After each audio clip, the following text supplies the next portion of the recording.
오늘 은혜 받으실 말씀은 야고보서 1장 13절에서 15절 말씀입니다. 야고보서 1장 13절에서 15절 말씀을 다 같이 봉독하겠습니다.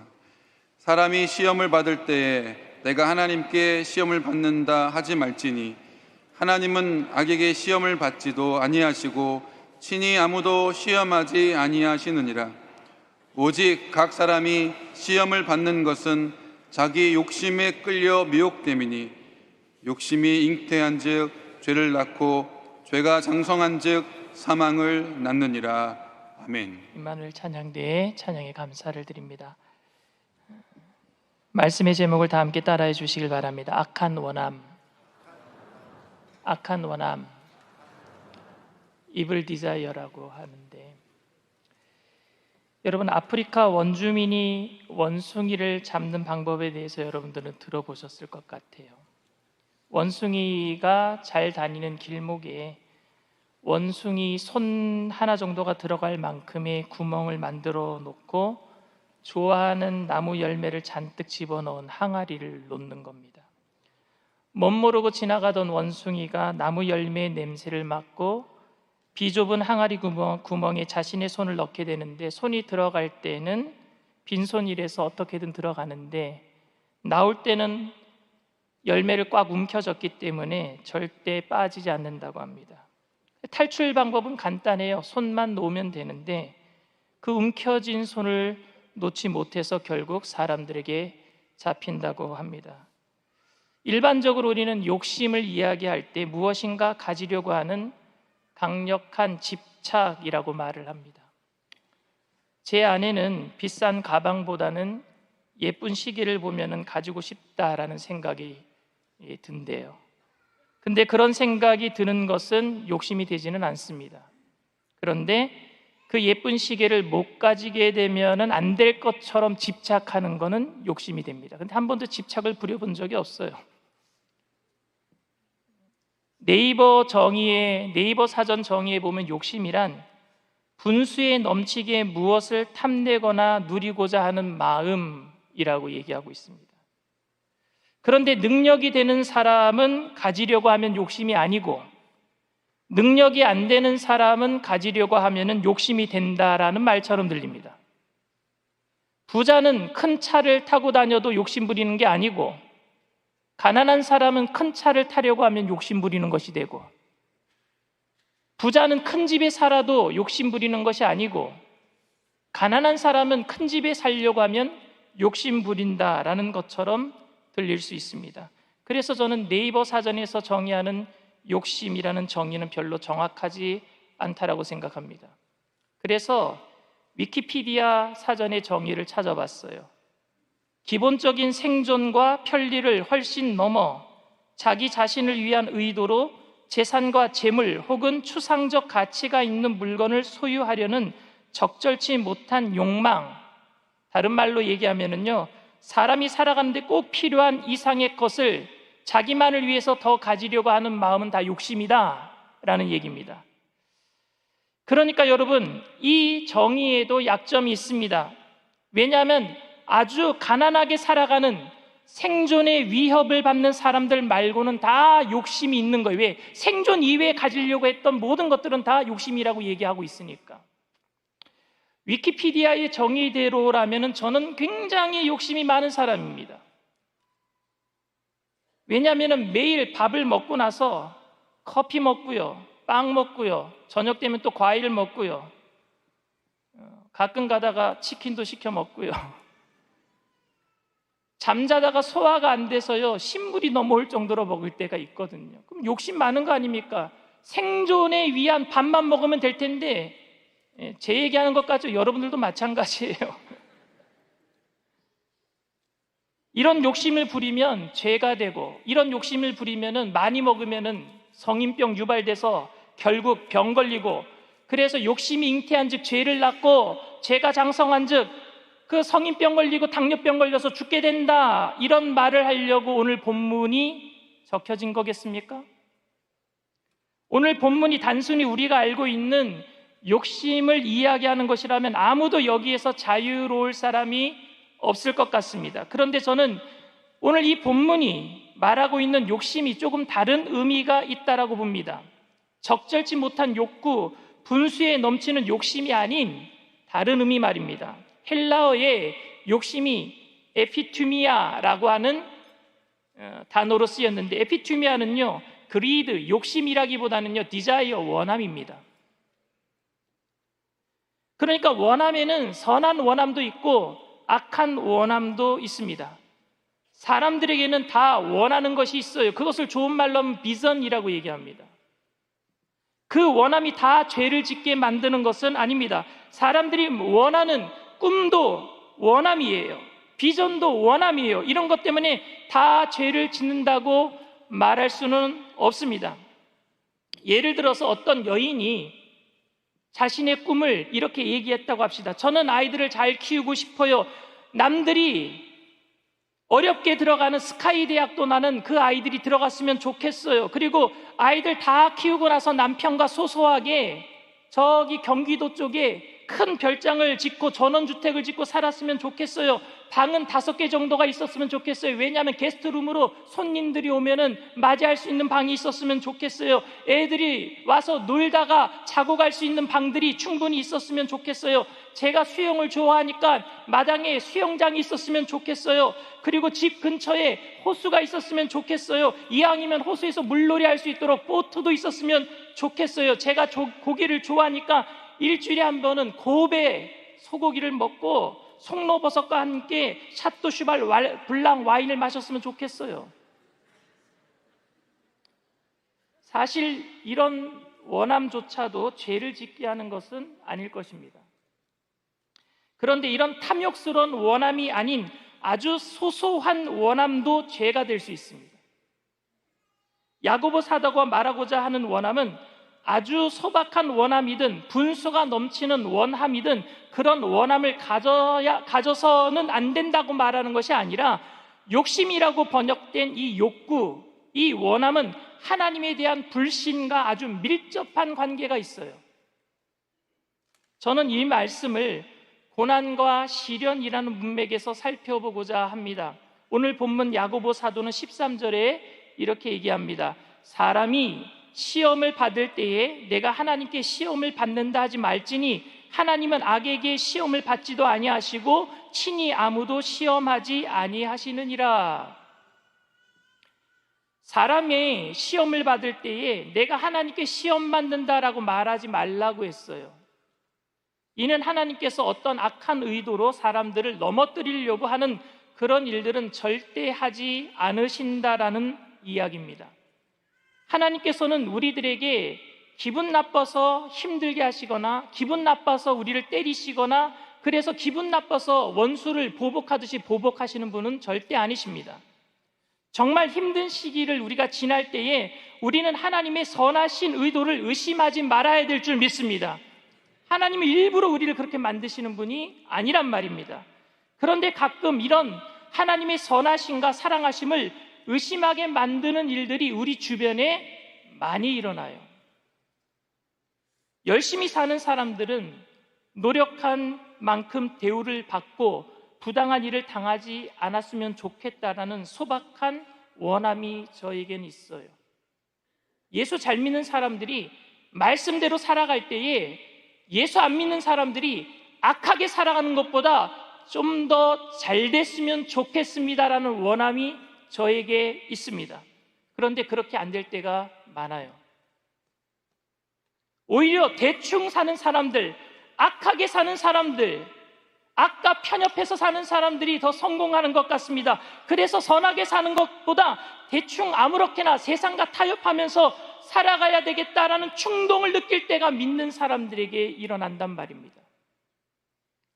아무리 열심히 살려고 노력해도 끝이 보이지 않는 고난의 연속 속에서 우리를 비웃기라도 하는 사람들, 너 예수 믿고 그렇게 착하게 살아봤자 별것 없다라고 말하는 그들 앞에서 적당히 살아가는 사람들이 더 지혜롭게 보인단 말입니다. 믿음 지키면서 살아가는 것이 얼마나 부질없는 일인가 마음속에 그런 갈등이 느껴진단 말입니다. 나도 좀 대충 살면 좋겠다 울컥울컥 올라와요. 이런 마음은 힘들고 어려운 시기를 지날 때 말씀대로 살아가는 우리들에게 생길 수 있는 마음입니다. 야고보 사도는 이런 마음을 욕심이 잉태하는 것이라고 말하고 있어요. 이런 마음이 생기는 게 욕심이 잉태되는 것. 야고보 사도는 신앙인들이 삶을 대하는 기본 자세에 대해서 오늘 이야기하고 있어요. 우리의 삶 속에는 하나님의 선한 의도와 마귀의 악한 의도가 함께 공존하고 있습니다. 마찬가지로 우리의 마음에도 선한 원함과 악한 원함이 함께 있어요. 오늘 14절 말씀입니다. 오직 각 사람이 시험을 받는 것은 자기 욕심에 끌려 미혹됨이니. 이 말씀은 시험을 만났을 때에 하나님의 선한 의도가 있음에도 불구하고 하나님을 원망하고 하나님을 멀리하게 되는 것은 하나님을 신뢰하기보다는 자신의 만족스러운 삶을 위해서 하나님을 이용하려는 악한 원함에서 비롯된 것이니 그것을 경계하라는 말씀입니다. 우리의 삶에 고난이 다가올 때 고난을 통해서 주님을 영화롭게 하겠다는 마음보다 나를 영화롭게 하겠다는 마음이 앞서면 그 고난의 유익은 우리에게 절대 있을 수 없습니다. 조금 더 잘 살고 싶고 조금 더 가지고 싶은 마음이 악한 원함이라고는 말할 수 없겠지만 그 마음이 하나님의 선한 의도를 넘어설 것만큼 강해지면 그때부터는 하나님을 멀리하게 되는 것이고 하나님께 섭섭한 마음이 드는 것이고 그 유혹이 의외로 우리한테 강하단 말입니다. 우리는 고난이 오면은 인내하고 하나님의 선하신 의도를 생각하며 참으려고 노력하다가도 갑자기 화가 치밀어 오르고 갑자기 하나님께 섭섭해지기도 합니다. 갑자기 속상해져요. 열심히 사는데 잘 안 돼서, 기도 열심히 했는데 기도 안 하는 사람들보다, 세상의 지혜대로 사는 사람들보다 못하단 말입니다. 하나님을 잘 믿지 않는 사람들이 잘 되는 모습을 봐서 더 섭섭한 마음이 듭니다. 말씀대로 살아가는데, 예배 잘 드리며 살아가는데. 미국에서 목회할 때에 저희 교회에 청년회장이 있었어요. 박사학위를 위해서 열심히 공부도 하고 교회에 나와서 열심히 봉사도 했습니다. 제가 누구보다도 그 청년회장을 끔찍히도 사랑했어요. 그런데 어느 날 오마하 제가 사는 도시에서, 저희 교회가 있는 도시에서 1시간 떨어진 링컨이라는 주 수도가 있는 링컨이라는 도시로 학교를 옮기게 된 것입니다. 그래서 학교를 옮기게 되니까 이사를 가서 교회도 가까운 곳으로 좀 나갔으면 좋겠대요. 저한테 기도받으러 왔습니다. 그래서 제가 축복 기도를 해준 다음에, 그래, 어디를 가든지 하나님 잘 섬기면 되는 것이니까, 하나님이 함께 하시니까 그 교회 가서도 열심히 신앙생활 잘 해라, 아주 쿨하게 얘기해 줬어요.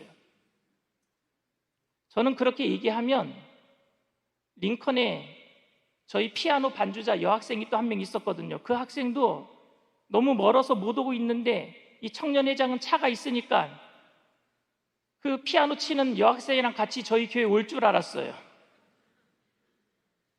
그런데 그 피아노 치는 여학생과 같이 링컨에 있는 장로교회에 다닌다는 소문을 들었습니다. 제가 그때 얼마나 섭섭했는지 몰라요.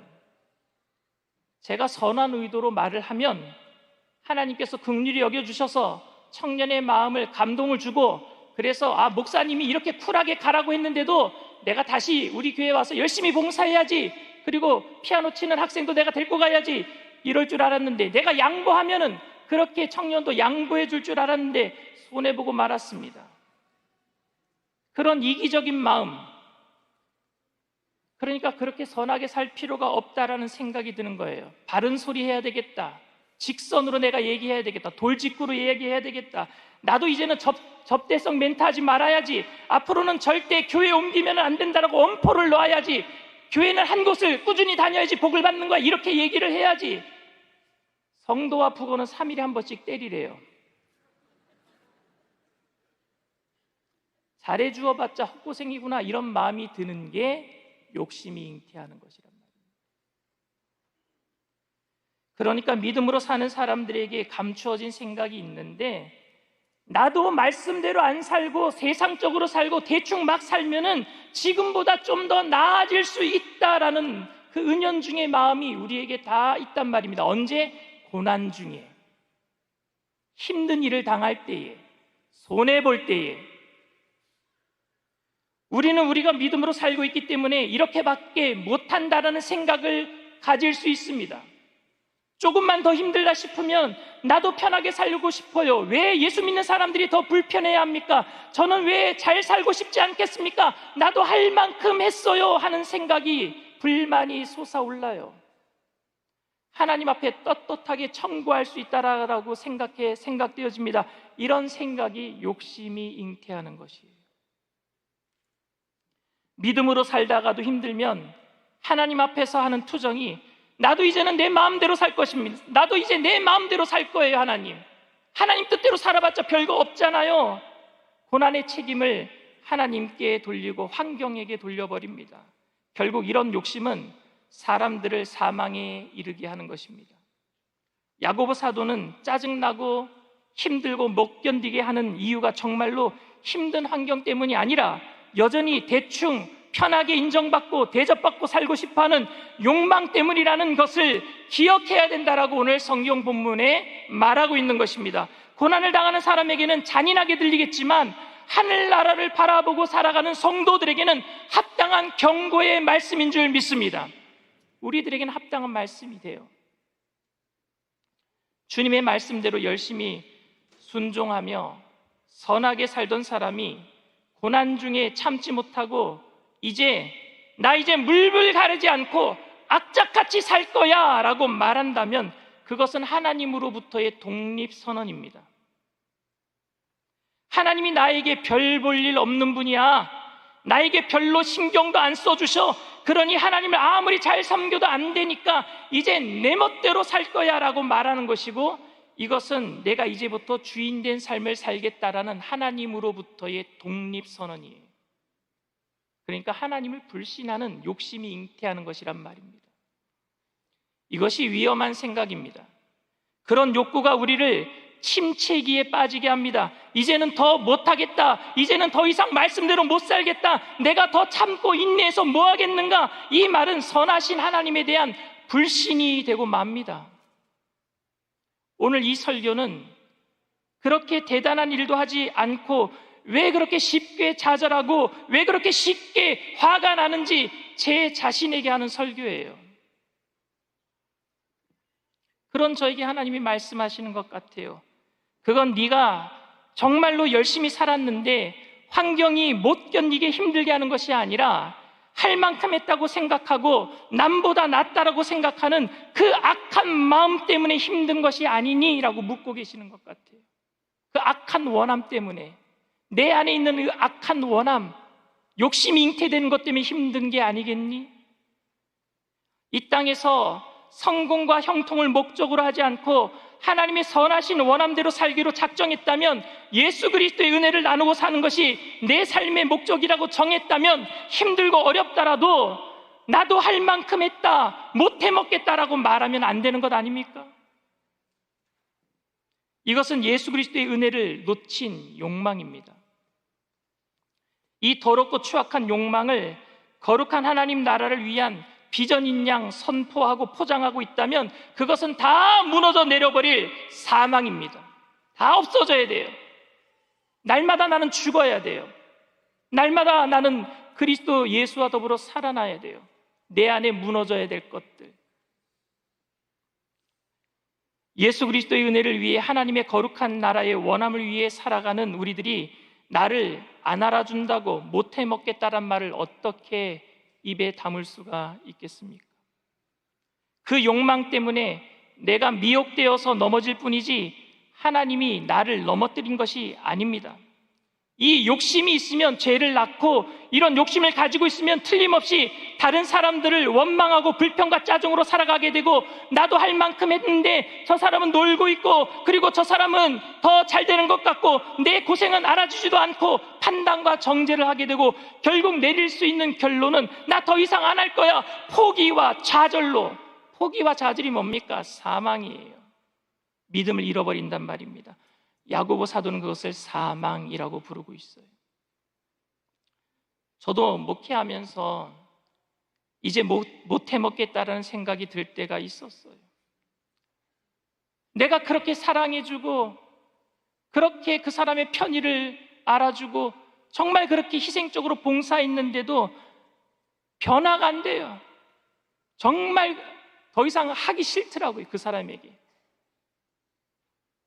근데 그렇게 나 이제 더 이상 못 해먹겠다라는 마음이 들 때 이것이 evil desire, 악한 원함, 욕심이 잉태하는 것이란 얘기입니다.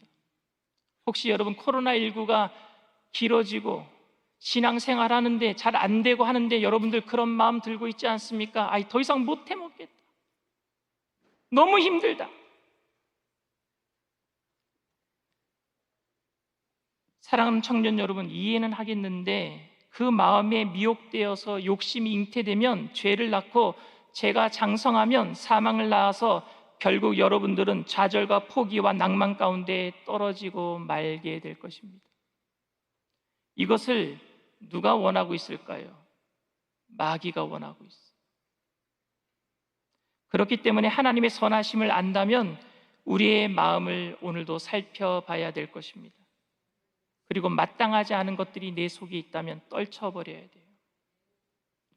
모든 것을 합력하여 선을 이루시는 주님의 선한 원하심을 의심하지 말고 힘들고 어려운 상황 속에서도 주님만을 주인으로 삼고 묵묵히 이겨나가는 저와 여러분들 다 되시기를 주님의 이름으로 축원을 드립니다.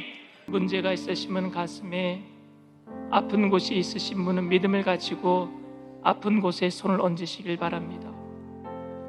사랑과 은혜가 풍성하신 하나님, 우리가 정말 힘들고 어려운 시간을 보내고 있습니다.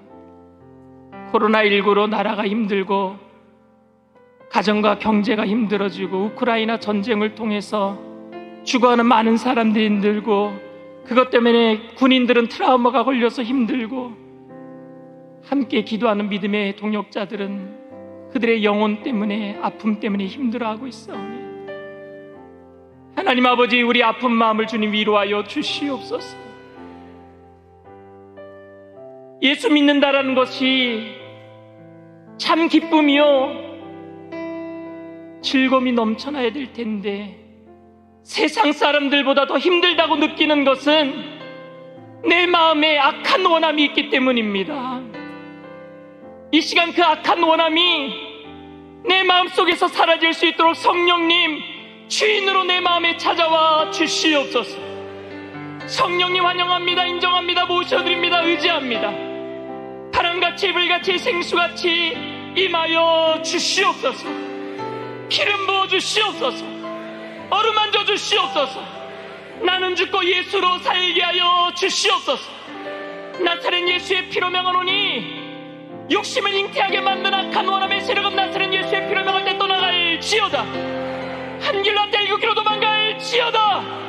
묶임을 받고 떠나갈지어다. 마음의 갈등과 미움과 시기와 질투가 떠나가게 하여 주시옵소서. 그리스도의 참 평안과 기쁨이 넘쳐나게 하여 주시옵소서. 주님의 사랑이 넘쳐나게 하여 주시옵소서. 힘들고 어려운 상황 속에서 선하신 하나님의 계획을 잊지 않게 하여 주시옵소서. 나를 향하신 가장 완벽하고 선하신 하나님의 뜻을 바라보게 하여 주시옵소서. 믿음의 주 온전케 하시는 예수님만 바라보게 하여 주시옵소서. 이 시간 믿음을 가지고 아픈 곳에 손을 얹어 싸우니 치료의 강선을 바라여 주시옵시고, 세상 사람들은 포기했어도 주님은 결코 우리를 포기하지 않으신다는 사실을 알게 하시고 끝까지 주님의 손 붙들고 승리케 하여 주시옵소서. 예수님의 못자는 손으로 친히 안수하여 주시옵시고 어루만져 주시옵소서. 나사렛 예수의 피로 명하노니 저주받은 질병의 세력도 떠나 갈지어다. 머리부터 발끝까지 깨끗게 될지어다.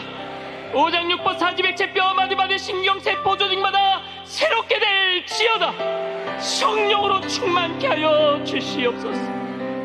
다시 악한 영의 세력들이 틈타지 못하도록 성령의 불땀으로 지켜주시옵소서. 천국 가는 그날까지, 주님 만나는 그날까지 주님 날마다 우리를 불꽃 같은 눈동자로 지켜주시고 임마누엘 되신 예수님, 그리고 그분의 영이신 성령님, 우리와 날마다 동행해 주심을 알게 하여 주시옵소서. 우리 청년들을 통하여서 가정이 변화되고 저들이 속해 있는 공동체가 변화되고 우리 교회가 변화되고 한국이 변화되고 전 세계가 변화되는 역사 이루어 주시옵소서. 그 일을 위해서 이번에 606 성회로 기도원에 모입니다. 성령의 불이 떨어지게 하여 주시옵소서. 모든 청년들이 성령의 불 받고 주님의 사명 감당하게 하여 주시옵소서. 주님의 영광을 위해서 그렇게 쓰임받게 하실 줄 믿고 감사드리며 예수님의 이름으로 기도드리옵나이다. 아멘. 지금은 우리 주 예수 그리스도의 무한하신 은혜와 아버지 하나님의 영원하신 사랑과 보혜사 성령님 내주교통 충만하시고 위로하시는 축복이 우리를 향하신 선하신 하나님의 계획을 추호도 의심하지 아니하고 오직 믿음으로 전진 또 전진해 나가기로 결단하는 믿음의 백성들, 개인, 가정, 사업, 직장, 자녀, 학업생활, 범사 전체 위에 지금으로부터 영원토록 함께 하실지어다. 아멘.